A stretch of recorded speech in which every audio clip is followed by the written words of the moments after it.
Assalamualaikum warahmatullahi wabarakatuh. Innal hamdalillah nahmaduhu wa nusalli wa nusallim ala rasulil karim wa ala alihi wa ashabihi ajma'in. Para jamaah yang dimuliakan Allah Subhanahu wa taala,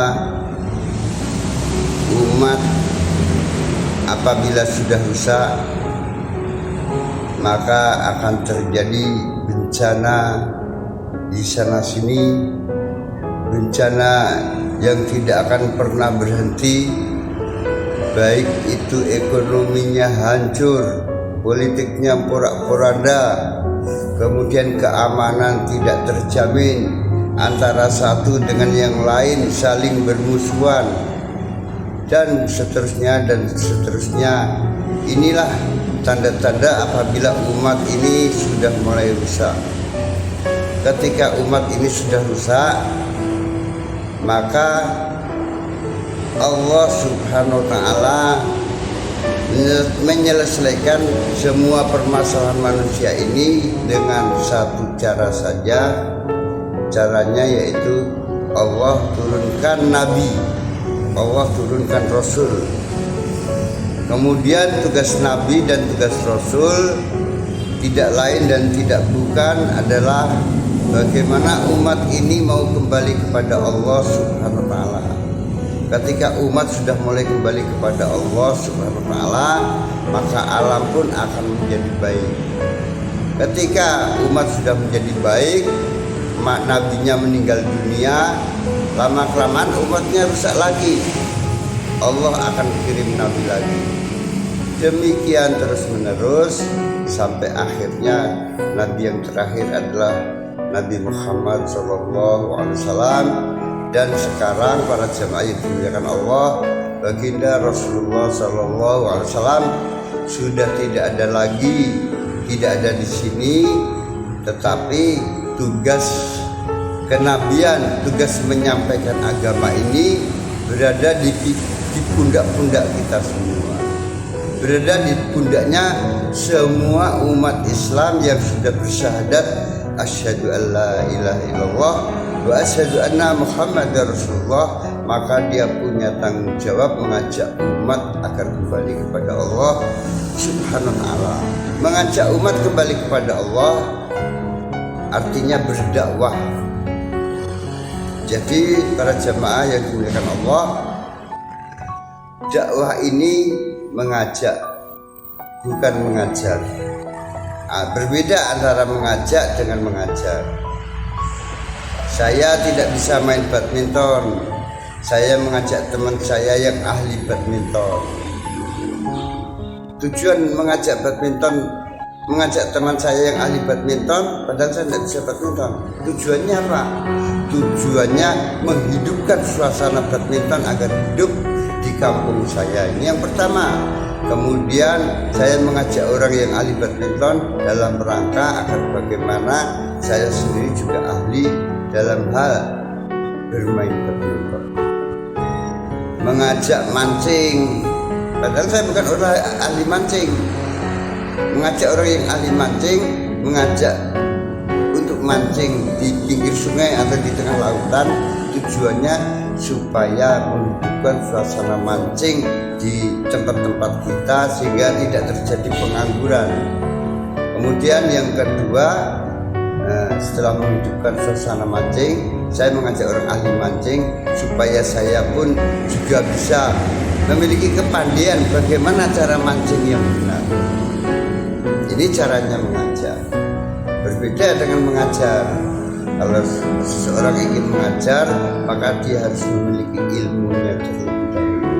Mengajarkan agama, ilmu-ilmu agama tentang fikih, tentang akidah, tentang tafsir, tentang apa saja, tentang tasawuf dan lain sebagainya, maka seseorang harus memiliki kemampuan tentang apa yang akan diajarkan. Tetapi kalau mengajak, tugas kita semua. Para jamaah yang dimuliakan Allah, baru saja kita sholat zuhur berjamaah. Kemudian tadi sebelum zuhur ada adzan Allahu Akbar, Allahu Akbar. Allah Maha Besar, Allah Maha Besar, yang lain kecil. Allahu Akbar, Allahu Akbar. Allah Maha Besar, Allah Maha Besar, yang lainnya kecil. Orang azan ini adalah orang yang berdakwah, dakwah yang sempurna, berdakwah mengajak masyarakat sekitar agar mau sholat berjamaah di masjid. Azan ini adalah dakwah, dakwah yang sempurna. Dan ketika azan berkumandang, orang yang azan ini belum sholat, baru mengajak, hayya ala sholat, mari sholat. Orang yang azan ini belum sholat. Setelah mengajak, baru berbondong-bondong masyarakat datang ke masjid, kemudian sholat berjamaah di masjid. Demikian juga orang yang berdakwah, orang yang mengajak kembali kepada Allah. Mungkin masih lemah, mungkin belum memiliki amalan, mengajak menghidupkan suasana agama, mengajak kembali kepada Allah. Setelah mengajak kembali kepada Allah, maka berbondong-bondong manusia akan taat kepada Allah. Ketika manusia ini sudah mulai taat kepada Allah, ini akan membuat suasana untuk diri kita sendiri terutama. Karena kita ini anak lingkungan. Jika kita ini hidup di tengah-tengah lautan, maka kita akan menjadi nelayan. Jika kita hidup di tengah-tengah sawah, kita ini akan menjadi petani. Jika kita ini berada di lingkungan orang-orang yang taat kepada Allah, maka kita pun akan ikut menjadi taat kepada Allah. Bagaimana membuat diri kita ini taat? Caranya dengan mengajak orang lain supaya mau taat kepada Allah. Tujuannya untuk memperbaiki diri, agar bagaimana diri kita ini ikut tersuasana dengan ketaatan orang-orang yang ada di sekitar kita. Maka para jamaah yang dimuliakan Allah Subhanahu wa taala, kemudian orang yang berdakwah ini perlu kita ketahui bersama bahwasanya dakwah ini adalah tugas siapa saja tanpa kecuali. Tugas siapa saja. Kemarin saya tertidur, dibangunkan anak saya. Pak, Bapak, bangun Pak, ini sudah menjelang asar, ayo sholat. Anak saya membangunkan saya ketika tidur. Pak, bangun Pak. Saya tidak akan menjawab, kamu itu anak sore, kemarin sore belum kenal dengan saya ini sudah banyak makan garam dalam kehidupan ini. Kamu itu baca Quran saja belum bisa, sudah ngajak-ngajak orang tua. Bukan ini maksudnya. Kita terima niat baik anak kita ketika membangunkan kita untuk sholat. Anak kita berdakwah mengajak orang tuanya untuk sholat, kita terima dengan baik.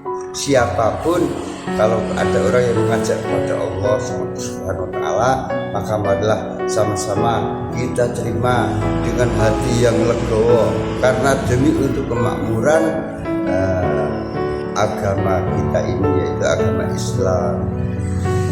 Kalau kita tidak berdakwah, tidak mengajak umat kembali kepada Allah, lantas untuk siapa masjid? Masjid ini akan digunakan untuk siapa kalau bukan umat Islam yang berjuang untuk mendakwahkan agama? Maka untuk memakmurkan masjid ini menjadi tugas tanggung jawab kita. Bagaimana masjid ini menjadi makmur? Kita adakan pengajian, kita sebarkan undangan. Ketika kita sebarkan undangan, kita adakan pengajian, yang datang adalah orang-orang yang kita undang. Tetapi masih banyak orang-orang yang ada di jalan-jalan yang tidak sempat kita undang.